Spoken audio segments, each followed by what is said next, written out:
स्वागत है आज के लेक्चर पर। अभी तक हम पढ़ रहे थे अपना इनऑर्गेनिक केमिस्ट्री। अब इनऑर्गेनिक में कहाँ तक हो गया था एटॉमिक, लास्ट अपना जितना टॉपिक को कंबाइन कर लें अगर दो तीन टॉपिकों को, तो वहाँ पे अपना एटॉमिक स्ट्रक्चर कंप्लीट हो गया। वहाँ पे सब चीज़ें बताने वाली थी नहीं, जितनी चीज़ें थी जैसे कुछ important principles, theories, electronic configuration से रिलेटेड, इलेक्ट्रॉन्स के पोजीशन से रिलेटेड, वो सब क्लियर हो गए वहाँ पे एटम्स के स्ट्रक्चर से रिलेटेड। जैसे अपना दे ब्रोगली था, पाउलीज का एक्सक्लूजन लॉ था, Hund's rule of maximum multiplicity और अब बाउ का रूल, ये सब अपना क्लियर हो गया। अब चलते हैं अपने कुछ फिजिकल की तरफ, फिजिकल केमिस्ट्री। फिजिकल केमिस्ट्री में अपना पहला चैप्टर देखने को मिलता है सेकेंड ईयर में, 12th में फिजिकल केमिस्ट्री का फर्स्ट चैप्टर अपने देखने को मिलता है सॉलिड स्टेट। सॉलिड स्टेट अपना 11th में भी ये भी है, फर्स्ट ईयर में फिजिकल का अपना फर्स्ट चैप्टर है सॉलिड स्टेट। तो सॉलिड स्टेट में आज का जो अपना लेक्चर है इसमें हम सिर्फ 5 पॉइंट्स क्लियर करेंगे, क्योंकि जो सॉलिड स्टेट हमारा वो बहुत ही ब्रॉड है। अब ब्रॉड है, अगर उसको सभी कंबाइन आप कर दो तो 1 आवर से ऊपर चला जाएगा, इसीलिए इसे कुछ अलग अलग पार्ट में क्लियर करेंगे। आज का वीडियो है पार्ट 1, सॉलिड स्टेट पार्ट 1। इसमें इंट्रोडक्शन, कुछ टर्म्स आते हैं इंट्रोडक्शन में, उनको क्लियर करेंगे, जैसे ability of flow, intermolecular force of attraction, oscillation of particles. उसके बाद चलते हैं, उसके बाद जाएंगे मतलब जनरल कैरेक्टरिस्टिक्स ऑफ सॉलिड्स। तो शुरू करते हैं वीडियो। जानते हैं पहले हम किसका, सॉलिड स्टेट की कुछ इंट्रोडक्शन, जनरली चीजें जो आप 11 से नहीं 6 से पढ़ते हुए आ रहे हैं। कुछ चीजें नई चीजें होंगी जो आप 10th 11 से जाने, तो हम ये चीज जान रहे हैं 6 से पढ़ते हुए आ रहे हैं कि अपना मैटर, किसी भी मैटर के पास 3 स्टेट अवेलेबल होता है। There is a 3 state of any matter. ये पढ़ते हुए आ रहे हैं कि मैटर के 3 स्टेट होते हैं, सॉलिड, लिक्विड और गैस।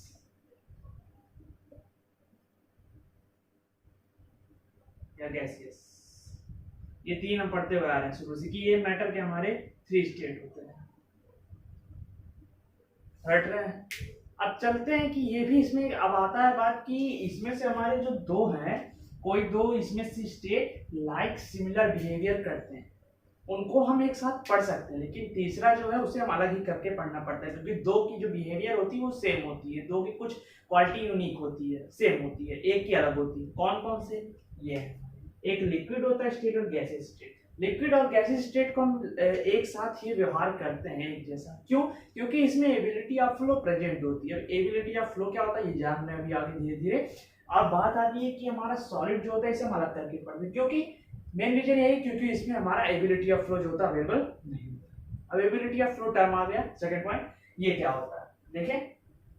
तो एबिलिटी ऑफ फ्लो मतलब कि बहने का गुण, बहने की प्रकृति, क्वालिटी ऑफ फ्लोइंग, कि हम बहने का जो इसमें गुण होता है वो होती है, सॉलिड में नहीं अवेलेबल होती है, लिक्विड गैस में होती है। अब बहने का गुण मतलब क्या, आप कोई भी ले लो, लिक्विड ले लो, अगर आप वाटर ले लो, मिल्क ले लो, अगर आप उसे छोड़ते हो तो बहता है, वो बहेगा कुछ दूरी तक।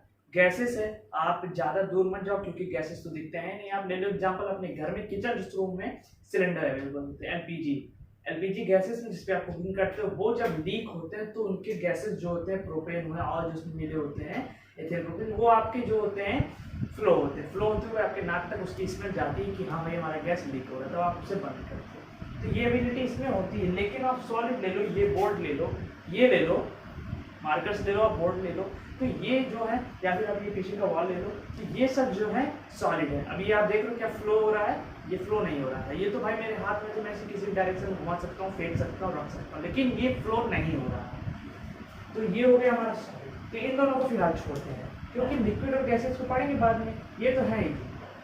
सॉलिड में आपको मेन दिक्कत ये फंसती है क्योंकि सॉलिड एकदम यूनिक है दोनों से। दोनों में कुछ चीज़ें आपको मिल जाएंगी देखने को समानता, जो हम बाद में क्लियर करेंगे, वहाँ मैं आपको बताऊंगा कि दोनों में कुछ चीज़ कैपेबिलिटीज जो हैं वो हमारी सिमिलर हैं। अब लेकिन जो सॉलिड है इसे अभी क्लियर कर लेते हैं। तो अपने लिक्विड और गैस का नाम हटा देते हैं, क्यों फालतू मैंने परेशान करना अभी। ऐसे भी हटाते हैं, पूरा अपना खाली करते हैं, तब समझते हैं सभी पॉइंट्स। अब गैस तो गया, सॉलिड अपना लिक्विड गया, सॉलिड की बात। तो एबिलिटी ऑफ फ्लो इसमें नहीं पाई जाती है। अब एक हमारा वर्ड आता है, टर्म आता है, सबसे बड़ा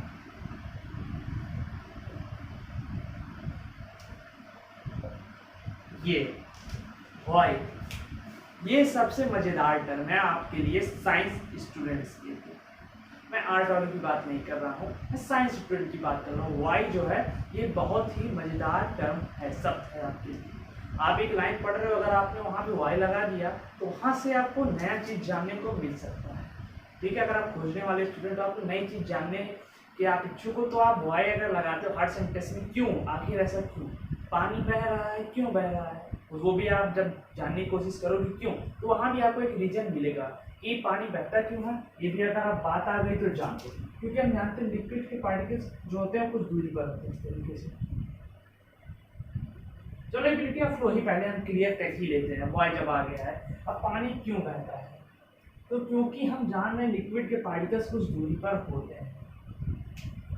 अब दूरी पर होते हैं, अब आप इमेजिन करो कि आप किसी जगह सीट पे बैठे हुए हो, एक लॉन्ग सीट है, आप बैठे हुए हो, आपके अदर बगल आदमी पूरे भरे हुए उस सीट पर, ज़्यादा आदमी है, सीट पे बैठने की जगह है सिर्फ 7 लोगों की, एक सीट पे बैठने की जगह 7 लोगों की, लेकिन आके वहाँ 10 लोग बैठ के हैं। तो आप इमेजिन करो इस तरीके से बैठ जाओगे, आप बैठोगे एकदम ऐसे चिपक कर, एकदम आप चिपक कर वहाँ आपको बैठना पड़ेगा। अब जब भाई दोनों तरफ से एकदम आपके ऊपर प्रेशर है, आप हिल डुल नहीं सकते हो, तो आप वहाँ पे क्या कुछ भी वाइब्रेट कर सकते हो, हिल सकते हो, वाइब्रेट कर सकते हो, हिल डुल नहीं सकते, फ्रीली मूवमेंट नहीं कर सकते। सेम हाल यहाँ पे है। ये तो आप इमेजिन कर लो सॉलिड का यही चीज बात आती है कि सॉलिड के पार्टिकल्स ऐसे होते हैं, एकदम सटे हुए।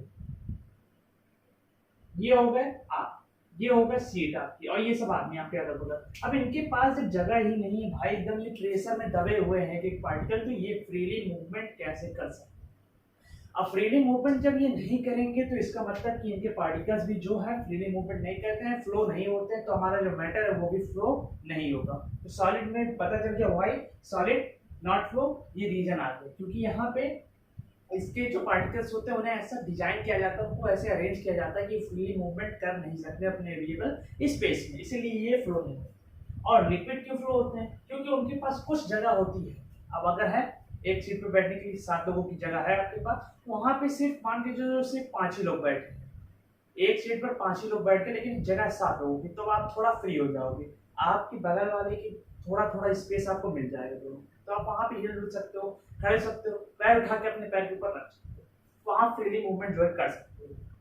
सेम हाल है लिक्विड के पार्टिकल्स का, इनके बीच में ना इनको जगह मिल जाता है कि ये फ्लो हो सकते हैं, आराम से हिल डुल सकते हैं, फ्रीली मूवमेंट कर सकते हैं। इसीलिए जब ये फ्लो होते हैं भाई, तो इनका मैटर जो है लिक्विड है हमारा, वो भी फ्लो होगा, जनरल सी बात है। ये रीजन आ गया कि इसमें एबिलिटी ऑफ फ्लो क्यों नहीं पाई जाती है।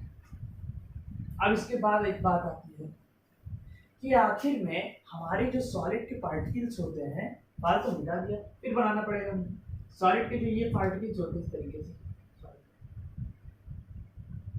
तो ये भाई जब फ्रीली मूवमेंट नहीं करते, क्यों नहीं करते, यहां भी आया अपना यही सेम वर्ड भाई, क्यों ये फ्रीली मूवमेंट नहीं करते, इसका रीजन अब जानना है तो रीजन देखो। क्योंकि हमारा जो एक पार्टिकल है इस तरीके से, जो हमारा एक पार्टिकल है और जो हमारा उसके बगल में फिर जो हमारा दूसरा पार्टिकल इस तरीके से, तो इन दोनों के बीच में हमारा एक फोर्स लगता है, उसका नाम है इंटरमॉलिक्यूलर फोर्स ऑफ अट्रैक्शन। यहाँ पे इंटरमॉलिक्यूलर फोर्स ऑफ अट्रैक्शन होता है एक पार्टिकल और दूसरे पार्टिकल के बीच। There is a found intermolecular force of attraction between two particles। दो पार्टिकल के बीच में ये फोर्स होता है, और ये इतना कठिन हार्ड फोर्स होता है ये कि अंतरा क्या कहते हैं, अंतरा अणु बल कह सकते हो आप, अंतरा अणु बल ये होते हैं, या फिर अंतराणविक आकर्षण बल होते हैं। अब ये इतना हार्ड होते हैं कि ये एक पार्टिकल को दूसरे से चिपकाए हुए रहते हैं, और चिपकाए हुए रहेंगे तो भाई इनके पास जगह मिलेगी नहीं, और जगह नहीं मिलेगी तो ये फ्रीली मूवमेंट नहीं करेंगे। जब ये फ्रीली मूवमेंट नहीं करेंगे तो भाई जो हमारा मैटर है वो फ्लो नहीं होगा, तो इसी मैटर को हम बोल सकते हैं सॉलिड। ये हो गया, चला गया अच्छे से, इतना क्लियर हो गया। अब एक चीज और देखो कि हमारा जो जब हमारे पास इंटरमॉलिक्यूलर फोर्स आ गया, अवेलेबल हो गया अच्छे से, तो यहाँ पे बात ये आती है कि ये जो हमारे हैं अलग अलग सॉलिड्स हैं। अभी तक पहले चलो अच्छा एक लाइन में क्लियर कर लेते हैं कि इतना जब हमने पढ़ लिया कि सॉलिड होता है उसमें एबिलिटी ऑफ फ्लो नहीं होता है, वो क्या करते हैं, फ्रीली मूवमेंट नहीं कर सकते हैं, उनके पास इंटरमॉलिक्यूलर फोर्स होता है कि एक पार्टिकल शेड्यूल नहीं सकते। तो एक लाइन में हम ये बोल सकते हैं, एक लाइन आ सकता है सॉलिड के कैरेक्टर के लिए कि सॉलिड्स आर वेरी हार्ड। इससे हमें ये लाइन एकदम अच्छे से प्रूफ हो जाता होगा कि जो हमारे सॉलिड्स होते हैं वो क्या होते हैं, बहुत ही हार्ड होते हैं। ये अच्छे से क्लियर आ रहा है हमारा कि सॉलिड बहुत कठोर होते हैं, ये स्मूथ नहीं होते। कितना हो गया क्लियर ना यहाँ पर। अब देखो एक और हम लगा लेते हैं वाई, यही इसी को फिर ले लो, किसके ऊपर, किसके लिए, अब इसके लिए, सॉरी इसके लिए नहीं, इसके लिए।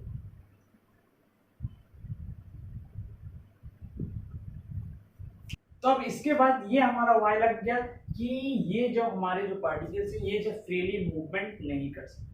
अब ये फ्रीली मूवमेंट नहीं करते हैं तो आखिर में ये करते क्या है, कुछ तो ये करते होंगे पार्टिकल। तो यहाँ भी इसका जवाब है कि हाँ ये कुछ करते हैं। क्या करते हैं, ये करते हैं oscillation on their mean position. ये हमारा पार्टिकल है, इसका जो मीन पोजीशन है हमारे क्रिस्टल पे यहाँ पर, तो ये अपने पर कि सिर्फ वाइब्रेट या फिर आप कह सकते हो ऑसिलेट हो सकते हैं, दोनों हल्के फुल्के हो सकते हैं या फिर वाइब्रेट वहां पर हो सकते हैं। ये आ गया बात, ये भी क्लियर हो गया इस वाई की वजह से। अब यहाँ पे एक डिफिनीशन हम सॉलिड का अपना लिख सकते हैं कि सॉलिड्स है फिक्स्ड शेप, क्योंकि जो हमारे पार्टिकल फिक्स हैं तो शेप भी फिक्स होगा। Fixed shape, fixed volume, fixed mass and rigidity. Solid के पास एक फिक्स शेप होता है। जैसे आप ये ईंट देखो, ईंट हमारा कैसा होता है, इस तरीके से होता है।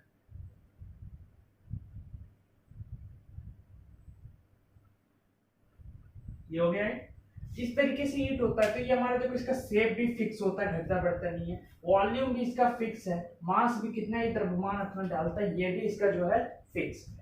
प्लस रिजिडिटी है, रिजिड है, रिजिड मतलब हार्ड है, हार्डनेस, कठोरता, ये हार्ड है, ये बहुत ही हार्ड होता है। तो ये सॉलिड की एक डिफिनीशन हम बोल सकते हैं।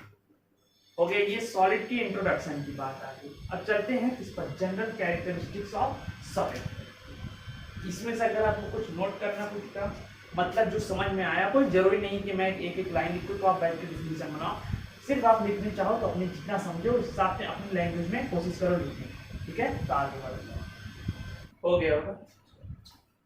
तो अब चलते हैं जनरल कैरेक्टरिस्टिक्स ऑफ सॉलिड के बारे में। अच्छा ठीक है, एक बार और रिवाइज कर लेते हैं कि अभी तक हमने क्या क्या जाना। जो रिवाइज करेंगे उसी में इसके कैरेक्टर्स भी हमें मिल जाएंगे। पहली बात तो आपने ये जाना कि the particles of solid have a intermolecular force of attraction. Particles के पास जो होते हैं सॉलिड के, उनके पास एक स्पेशल फोर्स ऑफ अट्रैक्शन होता है जिसे हम बोलते हैं इंटरमॉलिक्यूलर फोर्स ऑफ अट्रैक्शन। फिर उसके बाद अपना आता है सेकंड पॉइंट कि जो सॉलिड हमारा होता है उसकी शेप जो होती है फिक्स्ड होती है, वॉल्यूम फिक्स होता है, जो भी उसके क्राइटेरिया होते हैं वो फिक्स होते हैं, जैसे उसका वॉल्यूम हुआ, मास हुआ, शेप हुआ, रिजिड होते हैं ये सब। ये हो गया बात।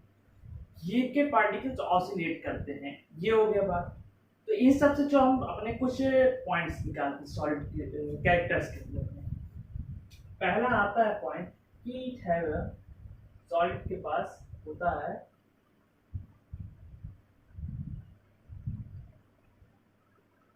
fixed volume, fixed mass and shape। अब अगर देखो सॉलिड की बात कर रहे हैं तो देखो बना ही लेते हैं एक डायग्राम। मान के चलो ये सॉलिड है हमारा, कोई भी आप मान लो भाई, ईंट है, पत्थर है, आपका बॉक्स है कोई, ठीक है, ये मान लो।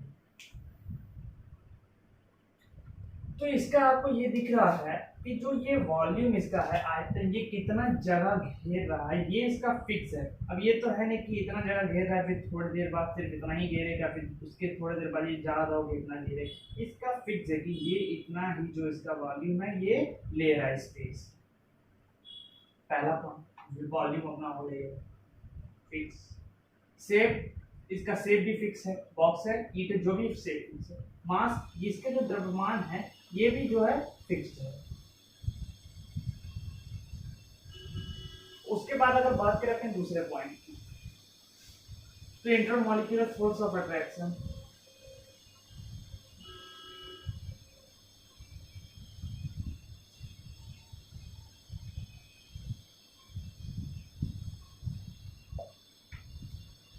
इंटरमॉलिक्यूलर फोर्स ऑफ अट्रैक्शन, और इसके अंदर जो पार्टिकल्स होंगे उनके बीच में intermolecular force of attraction available होगा। ये इसके हो गए अपना सेकेंड पॉइंट ऑफ कैरेक्टर का, सॉलिड के। उसके बाद तीसरा बात आती है हमारा least intermolecular space. Least intermolecular space, अब इसका मतलब क्या है? इंटरमॉलिक्यूलर मतलब होता है अंतरा आणविक, स्पेस मतलब स्थान, लीस्ट मतलब एकदम मिनिमम ना के बराबर। हमारा देख लो, अगर हम बात करें इसकी पार्टिकल, तो एक मान लो पार्टिकल है, दूसरा ऐसा है, तीसरा है, चौथा है, इसके नीचे ऐसे ऐसे रिपीटिंग हो रही है इनके पार्टिकल्स रेगुलर। तो इनके बीच में ये जो जगह है ये एकदम ना के बराबर है। इसके आप बोल सकते हैं कि एकदम लीस्ट है, या आप इसको एक तरीके से नल भी बोल सकते हो, नील। ये ना, ये हमारा एकदम लीस्ट। तो ये भी एक कैरेक्टर होता है सॉलिड का कि इसके पार्टिकल्स के बीच में लीस्ट इंटरमॉलिक्यूलर स्पेस अवेलेबल होता है। अगला अगर हम इसके बारे में बात करें, सॉलिड,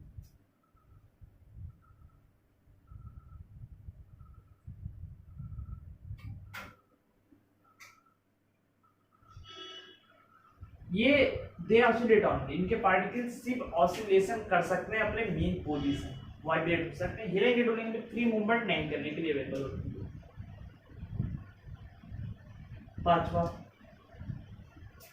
पांचवा इसका ये आ रहा है सबसे बढ़िया, इनकम्प्रेसिबल